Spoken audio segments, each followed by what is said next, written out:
माफ करा, आज कनेक्टिव्हिटी मला यायला थोडा उशीर लागला.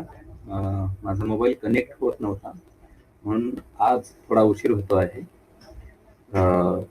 असो, जरी उशीर झाला तरी आपण आज आपल्या पाठाला आरंभ करूया. आपण चतुर्थ पाठ शिकत होतो आणि या चतुर्थ पाठाचा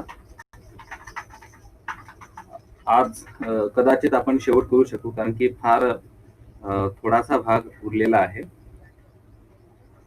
आणि आपण सुरुवात करूया. आपण एका सुभाषिताने, एका श्लोकाने सुरुवात करूया. या पाठामध्ये आपण आपला जो मुख्य भाग होता, तो मुख्य भाग म्हणजे भूतकाळ होता. आणि या पाठापासून भूतकाळ आपण सुरू केलेला आहे. आणि आता श्लोक बघा आजचा. मागील पाठामध्ये आपण भगवान शंकरांवर आधारित एक श्लोक पाहिला होता. आज आपण दुसरा श्लोक शिकतो आहोत. हा दुसरा श्लोक सुद्धा भगवान शंकरांवरच आधारित आहे. दोन्ही श्लोक शंकरांचेच. मागील पाठात आपण श्लोक शिकलो होतो. शिव शिवकरम शांतम शिवात्मानम शिवोत्तमम शिवमार्ग प्रणेतारम प्रणतोस्मी सदा. असा तो एक साधा सोपा श्लोक होता. आजचा जो श्लोक आहे हा त्यापेक्षा किंचित थोडा वेगळा आहे. बघा, मी श्लोक इथं वर लिहितो आहे. हरः पापानि हरतात शिवो दत्ताम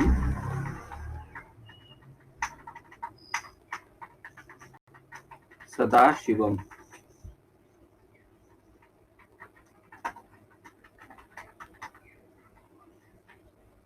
न जानामिति नो ब्रूयात सर्वज्ञ पदभाग यतः.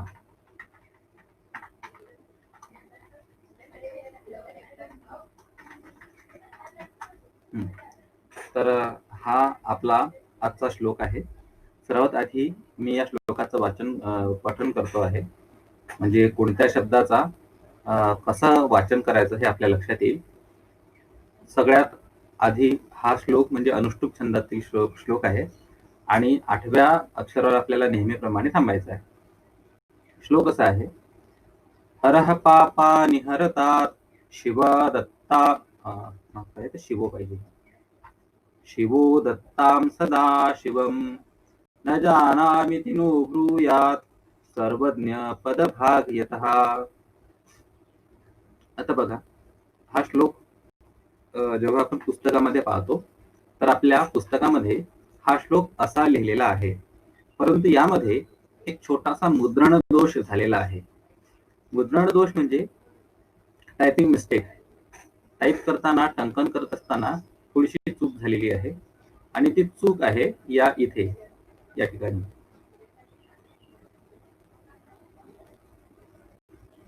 हे स्थान, या ठिकाणी चूक झालेली आहे. जानामिती या ठिकाणी मीला जी वेलांटी दिलेली आहे, जो इकार आहे तो इकार, ती वेलांटी दुसरी हवी आहे, पुस्तकामध्ये पहिलीच दिलेली आहे. त्यामुळे पुस्तकात जरी जानामिती असं लिहिलेलं असेल तरी आपण मात्र त्याला जानामिती असं वाचायचं आहे. इथे दुसरी वेलांटी आहे, आपण सर्वांनी लक्षात घ्यायचं आहे. यानंतर आता आपण या श्लोकाचा शब्दशः अर्थ पाहणार आहोत, एकेका शब्दाचा मिळून. बघा, पहिला शब्द आहे हरह. हरह या शब्दाचा अर्थ काय आहे? आपल्या सर्वांना माहिती आहे. हर या शब्दाचा अर्थ आहे भगवान शिव. भगवान शंकराचंच हे एक नाव आहे हर. आणि भगवान शंकरांना हर हे नाव का बरं पडलं? तर भगवान शंकर हे हरण करतात, पापांचं हरण करतात, दुःखांचं हरण करतात. आणि म्हणून हर हा पापानी हरतात. पुढील शब्द बघा, पापानी. पापानी म्हणजे पापे. पाप म्हणजे एक पाप, परंतु मानवी जीवनामध्ये एक पाप होत नसते. मानवी जीवनामध्ये जगत असताना अनेक पापे आपण करतो किंवा अचानकपणे होऊन जातात. म्हणून इथं पापानी असा नपुंसक लिंगातील बहुवचनाचा शब्द आहे. पुढे आहे हरतात. हरतात म्हणजे हरण करावे. हरण करावे. बघा, इथं तात हा जो प्रत्यय लागलेला आहे याला, या तात प्रत्यय म्हणजे ही एक आज्ञा आहे. हर म्हणजे हरण करणे. जसं उदाहरणार्थ हरती. हरती हा एक हे क्रियापद आहे. हरती म्हणजे हरण करतो. परंतु हरतीच्या ऐवजी जर आपण याला हरतात असं म्हटलं तर हरण करावे असा त्याचा तिथं अर्थ होतो. तर शिव हा पापानी हरतात, हर हा पापानी हरतात. हे भगवान शंकर, ज्यांना आपण हर म्हणून ओळखतो, त्यांनी आपल्या सर्वांच्या पापांचे हरण करावे. दुसरा भाग आहे शिवो दत्ताम सदा शिवम. शिवो, आता इथं एक संधी आहे. शिवो दत्ताम हा जो शब्द इथे आपल्याला पाहायला मिळतो आहे, तर इथं मूळ शब्द शिवह असा आहे. विसर्ग उपसंधीच्या नियमाने शिवह दत्ताम या दोघांचा शिवो दत्ताम झालेला आहे. आता जेव्हा आपण संधी प्रकरण शिकणार आहोत तेव्हा आपल्याला लक्षात येईल की शिवह तर शिवो कसं झालं. इथं जरी शिवो श्लोकामध्ये लिहिलेलं असलं तरीही आपल्याला इथं शिवह असं वाचायचं आहे. शिवह, शिवह म्हणजे कोण? तर भगवान शंकर. भगवान शंकरांचं शिव हे एक नाव आहे. आणि शिव शब्दाचा दुसरा एक अर्थ आहे. शिव म्हणजे शुभ, कल्याणकारी. तसं आता इथं हा जो हर शब्द आहे, हर शब्दाचे दोन अर्थ झाले होते. एक म्हणजे भगवान शंकर असा अर्थ होता, आणि दुसरा जो अर्थ होता तो म्हणजे हरण करणारे. तसाच त्याच पद्धतीने शिव या शब्दाचे सुद्धा दोन अर्थ आहेत. एक म्हणजे भगवान शंकरांचं ते एक नाव आहे, आणि दुसरं म्हणजे कल्याणकारी किंवा कल्याण असा या शिव शब्दाचा अर्थ होतो. तर हे जे शिव जे आहेत त्या शिवांनी काय करायचं आहे? दत्ताम. दत्ताम म्हणजे द्यावे. जसं इथं हरतात या दोन्ही ठिकाणी तात हा प्रत्यय सारखा आहे. बघा, हरतात म्हणजे हरण करावे, आणि त्याच पद्धतीने दत्ताम म्हणजे द्यावे. काय द्यावे? तर बघा, पुढील शब्द आहे सदा. सदा म्हणजे नेहमी, आणि शिवम म्हणजे जे आमच्याकरता कल्याणकारी वस्तू आहे ते कल्याण आम्हाला द्यावे. हा आपल्या श्लोकाचा अर्धा भाग होता. हरह पापानी हरतात. म्हणजे इथे जे लिहिलेलं आहे हरह पापानी हरतात, इथून इथपर्यंत हर पापांनी, हर जे भगवान शिव शंकर आहेत त्यांनी पापांचं हरण करावे. आणि पुढे लिहिलेलं आहे शिवो दत्ताम सदाशिवम, म्हणजे भगवान शंकरांचं जे नाव आहे त्या नावांवर आधारितच भगवान शंकरांना इथं मागणी केलेली आहे. शिवह दत्ताम, भगवान शंकरांनी म्हणजे भगवान शिवानी द्यावे. काय द्यावे? तर शिव आम्हाला नेहमी द्यावे, म्हणजे आमचं ज्यामध्ये कल्याण असेल तीच वस्तू आम्हाला नेहमी द्यावी. तर अशा प्रकारे ही या श्लोकाची अर्धी ओळ होती. आता आपण दुसरा भाग पाहूया. न म्हणजे नाही. आणि आता पुढे जानामीती हा जो आपल्याला भाग दिसतो आहे, तर जानामीती खरे तर हा एक संधी आहे. एक आहे जानामी आणि इति. तर जसं मी आणि ई या दोघांचा मिळून जानामीती असं रूप झालेलं आहे. तर आपण त्यांचा अर्थ पाहताना मात्र दोन वेगवेगळे शब्द म्हणूनच त्यांचा अर्थ पाहूया. जानामी म्हणजे जाणतो किंवा मी जाणतो असा त्याचा अर्थ होतो. आपण वर्तमान काळाची जी क्रियापदे पाहिली त्यामध्ये आपण पाहिलं, पठामी म्हणजे मी वाचतो, करोमी म्हणजे मी करतो. त्याच पद्धतीने जानामी म्हणजे मी जाणतो.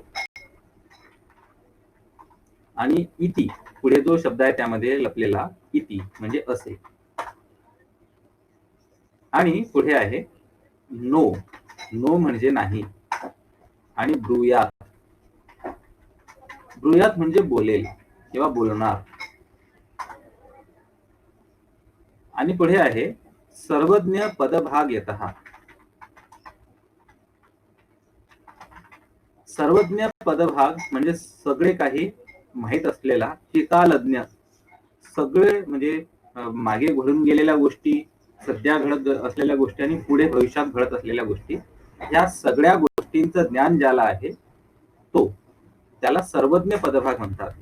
म्हणजे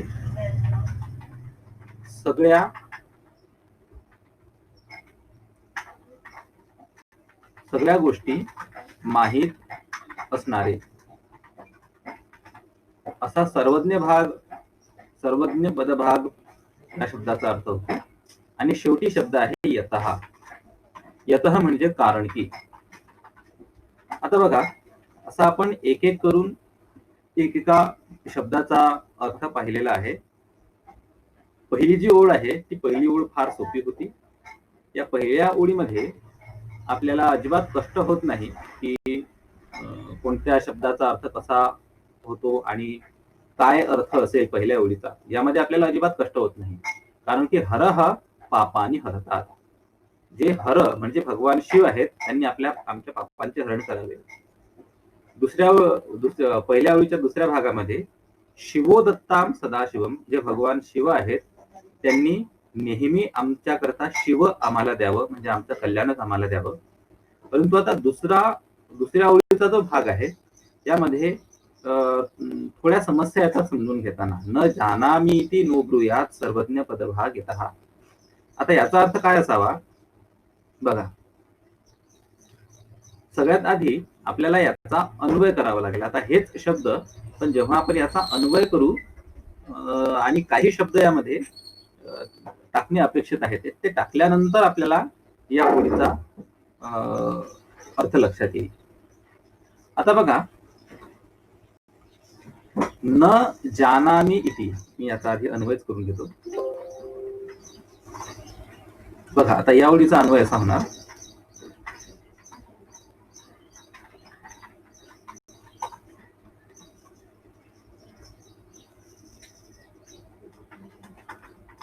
शिवः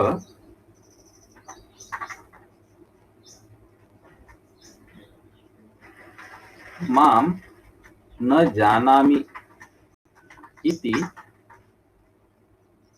न ब्रूयात.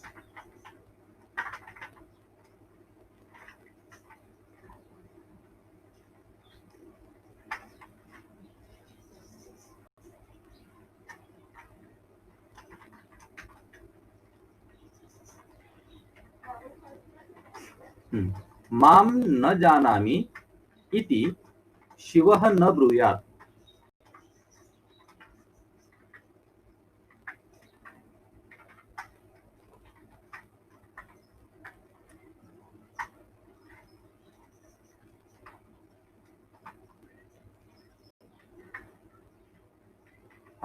माम न जानामि इति शिवः न ब्रूयात यतः शिवः सर्वज्ञ पदभाग अस्ति.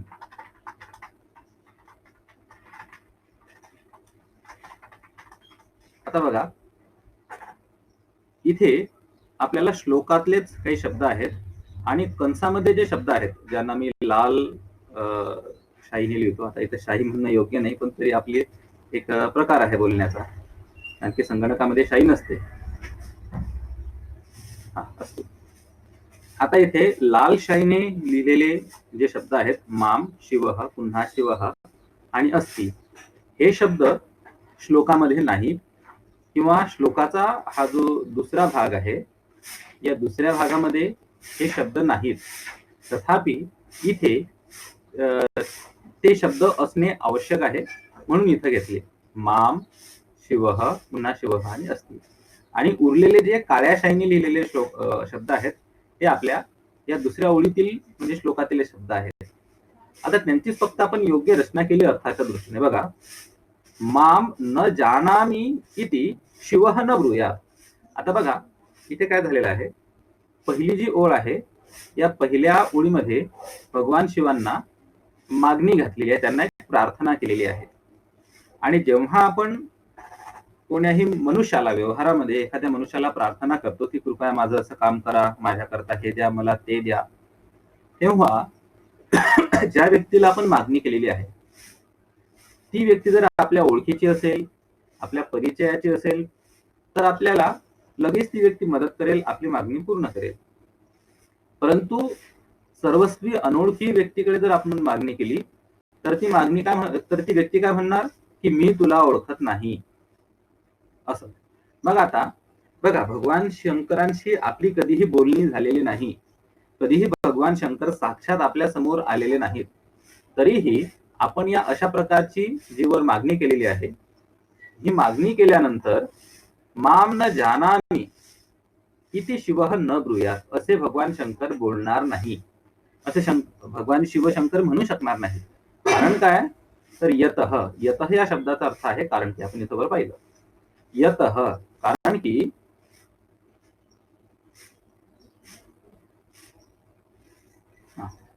कारण की आपले हे जे भगवान शिव आहेत हे शिव कसे आहेत, तर सर्वज्ञ पदभाग आहेत. अस्ति म्हणजे आहे. भगवान शंकर हे सर्वज्ञ आहेत, सगळ्या गोष्टी त्यांना माहिती आहेत, भूतकाळात घडून गेलेल्या, वर्तमानात सुरू असलेल्या आणि भविष्यात होणाऱ्या. पृथ्वी तलावर सर्वत्र ज्या गोष्टी आहेत त्या सगळ्या भगवान शंकर जाणणारे आहेत. म्हणून जी मी मागणीवर केलेली आहे, हरः पापानी हरता, आमच्या पापांचे हरण करावे, शिवो दत्ताम सदाशिवम, नेहमी आमचं कल्याण यांनी करावं, ही जी एक मागणी आहे, तर ही मागणी केल्यानंतर न जानामी ती नो ब्रूयात, मी तुला काही ओळखत नाही असे भगवान शंकर बोलणार नाहीत. का बोलणार नाहीत, कारण की ते सर्वज्ञ भाग आहेत. यतः शिवः सर्वज्ञ पदभाग अस्ति. तर अशा पद्धतीने आपण हा श्लोक शिकलेलो आहोत. यामध्ये जर कुणाला काही अडचण असतील, समस्या असतील तर आपण विचारू शकता.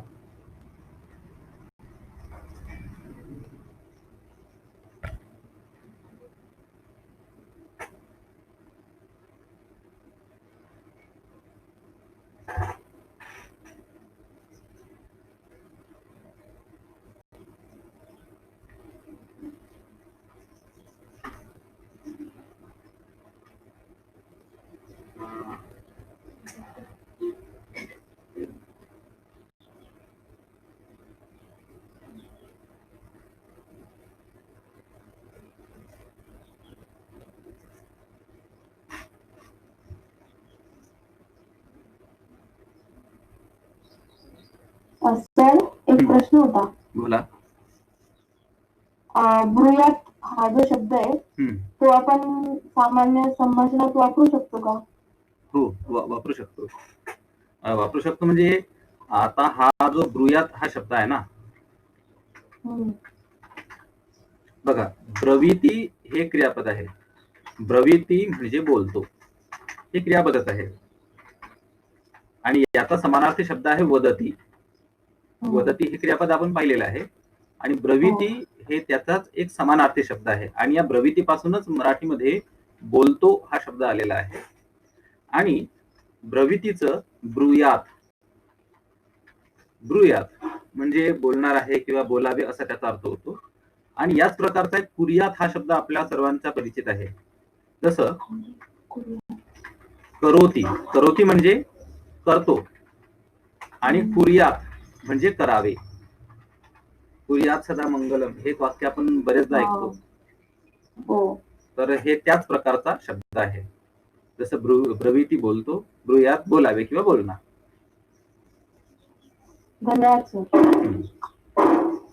ठीक आहे. आता आपण आपल्या आजच्या पुढच्या सुभाषिताकडे जाऊया.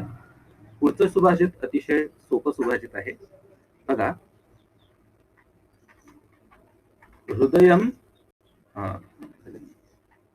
सदयम हृदयम यस्य भाषितम सत्यभूषितम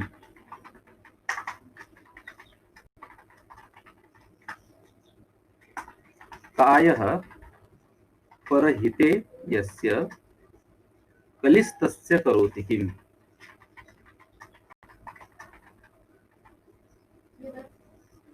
बघा, हा एक श्लोक आहे. सदयम हृदयम यस्य भाषितम सत्यभूषितम कायः परहिते यस्य कलिस्तस्य करोति किम. आता या श्लोकाचं वाचन मी करतो आहे. सदयम हृदयम यस्य भाषितम सत्यभूषितम कायः परहिते यस्य कलिस्तस्य करोति किम. हा श्लोक आहे. आता आपण या श्लोकाचा अर्थ पाहणार आहोत. पहिला आहे सदयम. सदयम म्हणजे सदय. सदय म्हणजे ज्याच्याजवळ दया आहे, दयावान. त्यानंतर आहे हृदयम. हृदय म्हणजे हृदय, दयावान हृदय. आणि यस्य म्हणजे ज्याचे. सदयम हृदयम यस्य, दयावान हृदय आहे ज्याचे. भाषितम. भाषितम म्हणजे बोलणे, वाक्य. भाषितम सत्यभूषितम. आता सत्यभूषितम हा इथे एक समास आहे. इथे दोन शब्द आहेत, एक आहे सत्य आणि भूषितम. म्हणजे सत्याने सजवलेले. भूषित. भूषित म्हणजे आपल्याला पाहिलं, भूषण हा शब्द माहिती आहे आपल्याला. भूषण म्हणजे सजावट आणि भूषित म्हणजे सजवलेले. आणि सत्यभूषितम म्हणजे सत्याने सजवलेले. पुढे आहे कायः. कायः म्हणजे शरीर. काया या शब्दाचं ते पुल्लिंग रूप आहे. कायः परहिते. परहिते म्हणजे दुसऱ्याच्या हिताकरिता.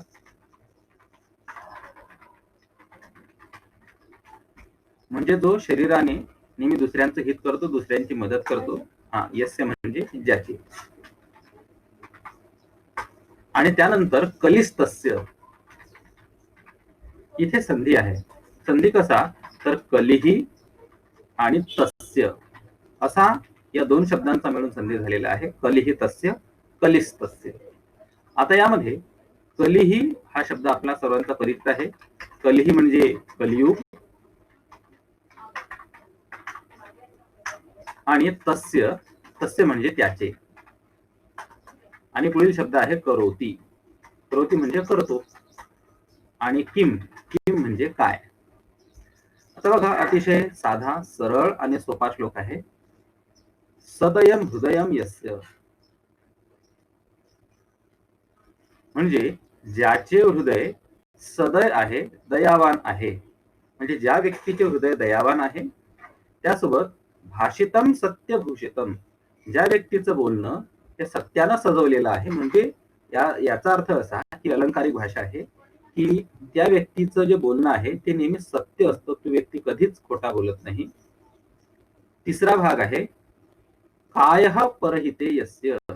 कायः म्हणजे शरीर. ज्याचं शरीर दुसऱ्याचा हिताकरता आहे, म्हणजे तो नेहमी दुसऱ्याचं हित करतो त्याच्या शरीराने. आणि पुढील शेवटचा भाग आहे कलिस्तस्य करोति किम. आणि सध्या जो कलियुग सुरू आहे, जो वाईट काळ सुरू आहे, सर्वत्र अनाचार सुरू आहे, तर अशा अनाचाराच्या समयामध्ये कली जो आहे, हा वाईट काळ, त्या व्यक्तीचे काय करतो. तस्य. बघा पुढील शब्द तस्य आहे. त्या व्यक्तीचे काय करू शकतो. म्हणजे आजकाल आपण पाहतो सर्वत्र कलियुगाचा प्रभाव आहे. आणि कलियुगाच्या प्रभावामध्ये सगळे लोक ग्रासलेले आहेत. मनामध्ये वाईट विचार बरेचदा येतात.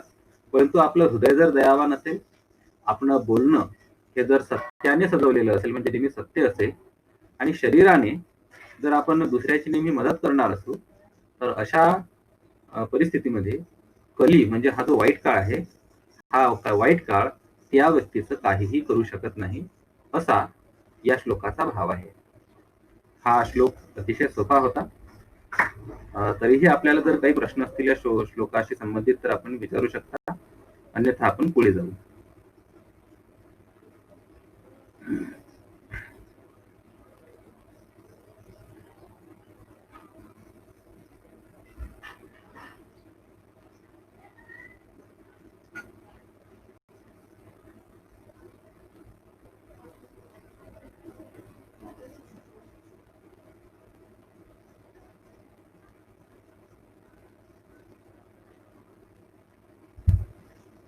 ठीक आहे, अतिशय सोपा श्लोक होता.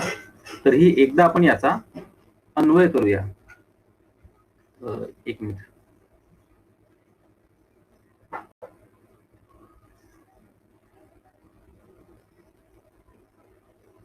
हा बोल सचिन. नाही, अजून अर्धा घंटा लागते. 9:30 हॅलो. आपण अन्वय करतो आहोत. आता याचा अन्वय अतिशय सोपा आहे.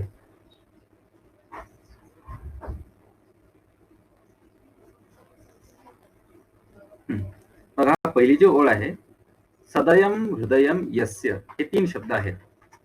आता या श्लोकाचा आपण जाणीवपूर्वक अन्वय का करत आहोत? सोपा असल्यामुळे याचा अन्वय कसा करावा हे आपल्या लक्षात येईल.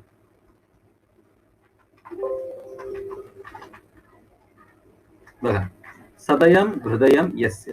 आता जेव्हा आपण याचा मराठीमध्ये अर्थ काढतो तेव्हा या 3 शब्दांचा मिळून काय अर्थ मिळतो आपल्याला? ज्याचे हृदय दयावान आहे. आता याच क्रमाने या 3 शब्दांची आपल्याला रचना करायची आहे. सदयम हृदयम यस्य. सगळ्यात आधी ज्याचे हृदय दयावान आहे, या क्रमाने आपण आता याची रचना करू. यस्य हृदयम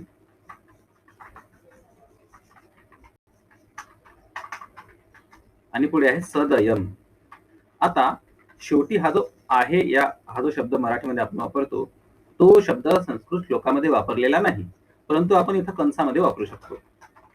अस्ति. यस्य हृदयम सदयम अस्ति. आता इथे बघा, अस्ति मध्ये अ आलेला आहे सुरुवातीला, म्हणून सदयम इथं आपल्याला म लिहायचा आहे हलंतम. म्हणजे आता आपल्या पहिल्या भागाचा अन्वय झालेला आहे. यस्य हृदयम सदयम अस्ति. पुढे आहे आपल्याकरता भाषितम सत्यभूषितम.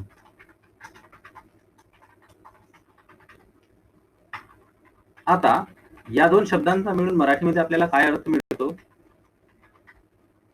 ज्याचे बोलणे सत्यभूषित आहे. आता या अनुसार आपल्याला या 2 शब्दांचा अन्वय करायचा आहे. आता इथे ज्याचे आणि आहे हे 2 शब्द आपण ज्यादा घेतले, जे भाषितम सत्यभूषितम मध्ये नव्हते. ते शब्द आपण कंसामध्ये घेऊया. म्हणजे आता कसा होईल याचा अन्वय? पुन्हा यस्य आता आपण कंसामध्ये घेतो आहोत, कारण की भाषितम सत्यभूषितम या दोघांमध्ये यस्य नाही आहे, परंतु तिथे असणं अपेक्षित आहे. यस्य भाषितम सत्यभूषितम अस्ति. हा दुसऱ्या भागाचा अन्वय झाला. आता पुढे कायः परहिते यस्य. आता याचा मराठी अर्थ काय होतो? ज्याचे शरीर परहितासाठी आहे. आता इथे हा जो मराठी अर्थ आपण त्याचा घेतला आहे, या मराठी अर्थाला अनुरूप आपण याचा अन्वय करूया. आता ज्याचे हा शब्द इथे सगळ्यात शेवटी आहे, तो आपण आधी घेऊया. यस्य कायः परहिते अस्ति. आता अस्ति पुन्हा आपण कंसात घेऊया, कारण की इथे अस्ति शब्द नाही, परंतु आपण तिथं घेतला पाहिजे मराठीच्या हिशोबाने. आणि शेवटी आहे कलिस्तस्य करोति किम. कलिहि तस्य करोति किम. हा एक प्रश्न आहे. मग आता यामध्ये याचं मराठी भाषांतरण कसं होतं? कली त्याचे काय करू शकतो किंवा काय करतो, असा हा इथं शेवटी शब्द होतो. मग आता या अनुसार हा जो इथला पुढचा भाग आहे यांचा आपण अन्वय केला पाहिजे. अन्वय म्हणजे शब्द मागचे पुढे. आता कली त्याचे, त्याचे करता इथं तस्य शब्द आहे, कलिही तस्य, हे दोन शब्द योग्य आहेत. परंतु करोती किम इथं आपण उलटा पारस करू शकतो. करोती मागे घेऊया आणि किम पुढे. आता बघा, किम इथं म आहे आणि मच्या समोर क हे एक व्यंजन आलेलं आहे, त्यामुळे या मचा आपण अनुस्वार करूया. कलिही तस्य किम करोती, कली त्याचे काय करू शकतो, म्हणजे त्या व्यक्तीचं काय वाईट करू शकतो, असा या श्लोकाचा अन्वय आहे. तर अशा पद्धतीने आपण या श्लोकाचा अन्वय सुद्धा केलेला आहे. या अन्वयातून श्लोकाच्या अर्थाची नेमकी कल्पना येते. बघा, आपला श्लोक आहे, सदयम हृदयम यस्य भाषितम सत्यभूषितम कायः परहिते यस्य कलिस्तस्य करोति किम. परंतु आता त्याचा अन्वय करत असताना मात्र यस्य हृदयम सदयम अस्ति, ज्याचे हृदय दयावान आहे, यस्य भाषितम सत्यभूषितम अस्ति, ज्याचे बोलणे हे सत्याने सजवलेले आहे, यस्य कायः परहिते अस्ति, ज्याचे शरीर नेहमी दुसऱ्याच्या हितामध्ये रत असते, कलिही तस्य किम करोति, कली त्याचे काय करणार किंवा काय करू शकतो, अशा पद्धतीने हा अन्वय होता. आता पुढच्या वर्षी म्हणजे जेव्हा आपण दुसऱ्या प्रवेश परीक्षेत जाऊ, त्यामध्ये आपल्याला स्वतःला अन्वय करायचा आहे. त्यामुळे अशा एकेका श्लोकाचा अन्वय करत करत करत पुढे मला खात्री आहे की पुढच्या वर्षी आपण सगळेजण सुद्धा अतिशय योग्य पद्धतीने श्लोकांचे अन्वय करू शकाल. तर आता आपण आपल्या श्लोकाच्या आपल्या आजच्या पाठाच्या शेवटच्या भागाकडे जाऊया आणि तो शेवटचा भाग आहे संस्कृत वाङ्मय परिचय.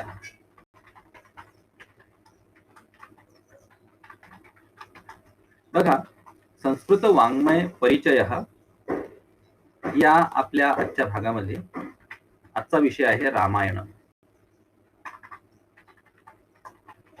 आता आपण सगळे लोक म्हणाल की रामायण आपल्या सर्वांना चिरपरिचित आहे, खूप गोष्टी आपल्याला रामायणाच्या माहिती आहेत, परंतु तरीही सुद्धा रामायणाच्या बाबतीत खूपशा अशा गोष्टी आहेत की ज्या आपल्याला कदाचित माहिती नसतील. आणि आपण जेव्हा पत्रद्वारा संस्कृतम या परीक्षेला बसणार तेव्हा संस्कृत वाङ्मय परिचय या भागामध्ये रामायणावर बद्दल आधारित सुद्धा आपल्याला काही प्रश्न विचारले जाऊ शकतात. मग याचा अर्थ असा नाही की आपलं संपूर्ण रामायण पाठ असलं पाहिजे असं नाहीये. तर रामायणाचा मूळ जी रचना आहे, एकंदरीत त्या कथेचं काय सूत्र आहे, ह्या 2-3 गोष्टी आपल्याला माहिती असणं आवश्यक आहे. आता यामध्ये सगळ्यात महत्वाचं म्हणजे रामायणामध्ये एकंदरीत श्लोक किती आहेत. तर रामायणामध्ये 24,000 श्लोक आहेत. त्यानंतर रामायणामध्ये कांडे किती आहेत, कांड, रामायणामध्ये कांड आहेत. किती कांड आहेत आपल्यापैकी कोणी सांगू शकेल का? सोपा प्रश्न आहे. बघा, असतो सोपा प्रश्न, परंतु आपल्या नेहमीच्या वाचनातला नसल्यामुळे आपण विसरून जातो. आपण सर्वांनीच कधी ना कधी रामायणाची कांडे काय आहेत, रामायण कथा वाचलेली आहे, तरीही सुद्धा आपल्या स्मरणात राहत नाही, कारण की आपण नेहमी तो भाग आपल्या वाचनामध्ये नसतो. तर रामायणामध्ये एकूण 7 कांडे आहेत. सप्तकांडानी रामायणे सन्ति. आता या 7 कांडांची नावे बघा. सगळ्यात पहिलं कांड कोणतं? ते कांड बालकांड. अगदी बरोबर, बालकांड. त्यानंतर अयोध्याकांड. अयोध्याकांड. पुढे किष्किंधाकांड. नाही, चूक, अरण्यकांड. अरण्यकांड. त्यानंतर वनामध्ये भगवान श्रीराम गेले, त्यानंतर येतं किष्किंधाकांड. आणि किष्किंधाकांडानंतर युद्धकांड. नाही, मध्ये एक सुंदरकांड आहे.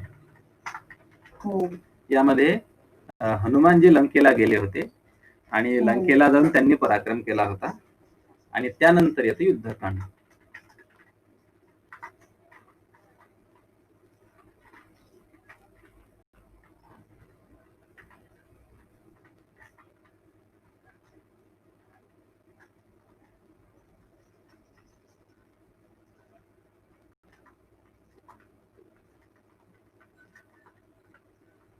तर इथे 6 कांडे झालेली आहेत आणि सगळ्यात शेवटी येतं उत्तरकांड. आता इथपर्यंत आपल्या सगळ्यांना बघा, हे सगळ्यांना माहिती होतं, आपण हे सगळं कधी ना कधी वाचलेलं होतं, परंतु त्यावरून एकदा रिव्हिजन गेल्याशिवाय, नजर एकदा गेल्याशिवाय ते स्मरणात राहत नाही. तर अशा पद्धतीने हा रामायणाची एक सामान्य माहिती होती. आता रामायणावरच आधारित एक छोटासा श्लोक आपण पाहू आणि आजचा पाठ आपण संपवूया. बघा, आपल्या पुस्तकामध्ये रामायणावर आधारित एक श्लोक दिलेला आहे, म्हणजे रामायणाचं जे महत्वाचं सार आहे ते आपल्याला या श्लोकामध्ये मिळतं. श्लोक अतिशय सोपा आहे. यांती न्याय प्रवृत्तस्य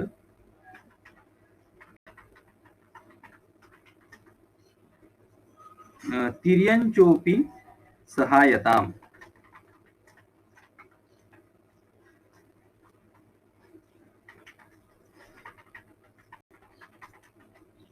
आणि या श्लोकाचा दुसरा भाग आहे. दुसरा भाग असा आहे, अपंथानम तु गच्छन्तम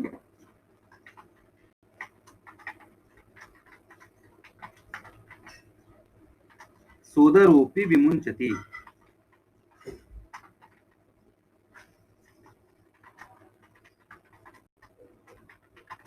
बघा, हा एक श्लोक आहे.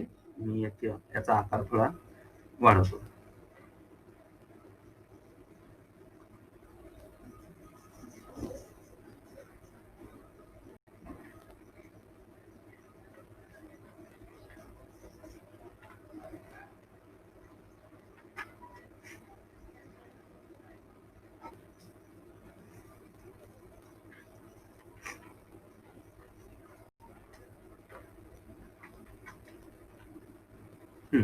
आता बघा, हा श्लोक काय म्हणतो, यांती न्याय प्रवृत्तस्य तिर्यंचोपि सहायताम. बघा, इथं यांती हा जो शब्द आहे, यांती म्हणजे जातात, आणि न्याय प्रवृत्तस्य म्हणजे न्यायी माणसाच्या.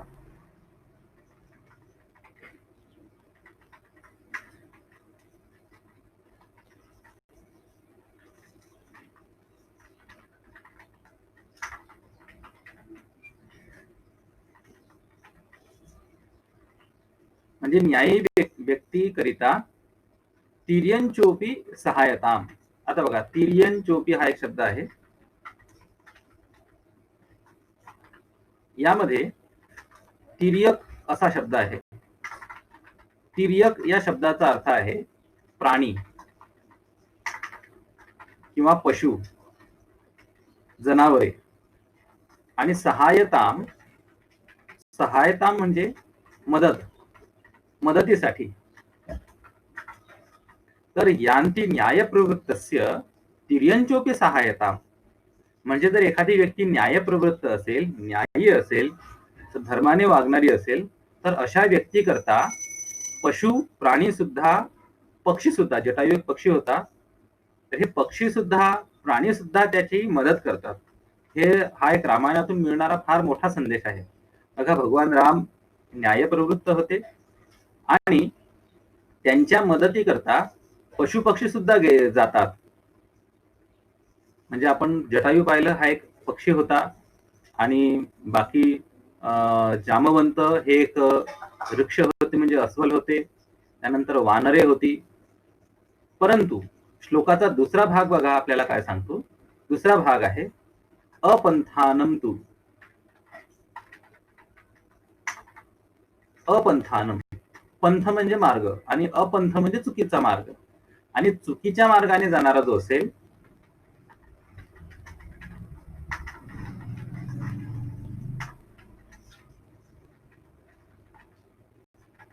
चुकीच्या मार्गाने जो जाणारा असेल. आता इथं तू हा एक शब्द आहे. तू शब्दाचा अर्थ आहे तर. म्हणजे चुकीच्या मार्गाने जो जाणारा जातो त्याच्यासाठी तर, असा इथं तू म्हणजे तरचा अर्थ आहे. गच्छन्तम. आता खरं तर अपंथानम यामध्ये हा जो जाणारा हा शब्द आहे, हा जाणारा शब्द इथे आहे. गच्छन्तम म्हणजे जाणारा.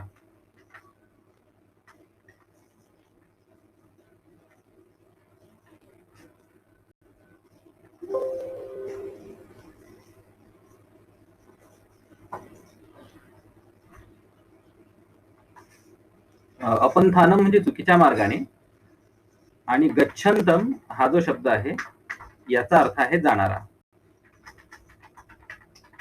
आणि अपंथानम तु गच्छन्तम म्हणजे चुकीच्या मार्गाने जो जातो त्याच्याकरिता तर सोदरोपी विमुंचती. सोदरोपी. आता इथे सुद्धा एक संधी आहे, सोदर, सोदर आणि अपी.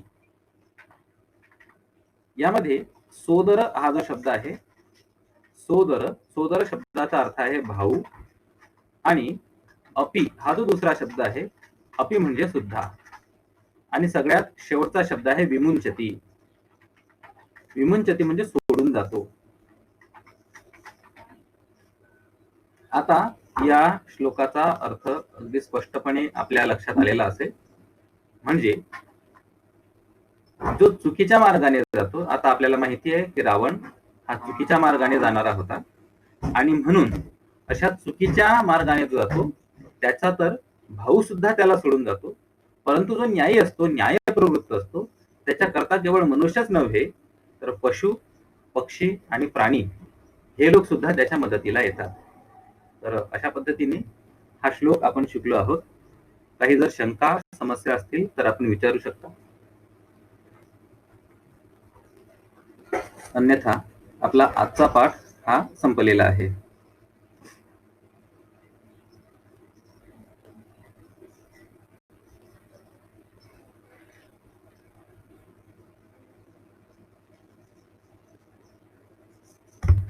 अस्तु, ठीक आहे. धन्यवाद. आपण सर्व लोक पाठाला उपस्थित राहिले. आज आपण 3 श्लोक शिकलो आहोत. पुढच्या रविवारी सुद्धा पुन्हा आपण अशाच पद्धतीने शिकणार आहोत. पुढच्या रविवारी कदाचित आपला 4था पाठ पूर्ण होईल. आपण पुन्हा भेटूया पुढच्या रविवारी. धन्यवाद.